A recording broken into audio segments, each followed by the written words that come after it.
এক দফা এক দাফে জামাত ইসলামের একটা হচ্ছে এখানে আন্দোলন করা দরকার, থেকে প্রত্যেকটা জেলায় আন্দোলন করা দরকার যে মসজিদের ভিতর আমাদেরকে রাজনীতি করতে হবে, বাধ্যতামূলক। ঠিক আছে, কারণ তাদের তো রাজনীতি করার মতো জায়গা নাই মসজিদ ছাড়া।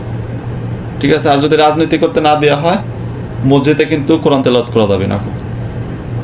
এটার জন্য আন্দোলন করা দরকার। আমরা কিন্তু জামাত ইসলামের পাশে আছি। ঠিক আছে, আন্দোলন চালিয়ে যাও তোমরা, ডাইরেক্টলি এক দফা এক দাবি আন্দোলন করো যে মসজিদে রাজনীতি করতে দিতে হবে। ঠিক আছে, মসজিদে রাজনীতি চলবে, মসজিদে সব কিছু চলবে। ঠিক আছে, আর এই যে জামাত ইসলামের যে মহিলারা গিফট টিফট পাবে তাদেরকে নিয়ে আসা এই যে এরকম করে মসজিদে উপহার দেওয়া হবে। ঠিক আছে, মেডেল দেওয়া হবে। আর যাই হোক, এক দফা এক দফি মসজিদে রাজনীতি করতে দিতে হবে। সোজা কথা, কথায় কোনো ভিদাল নেই।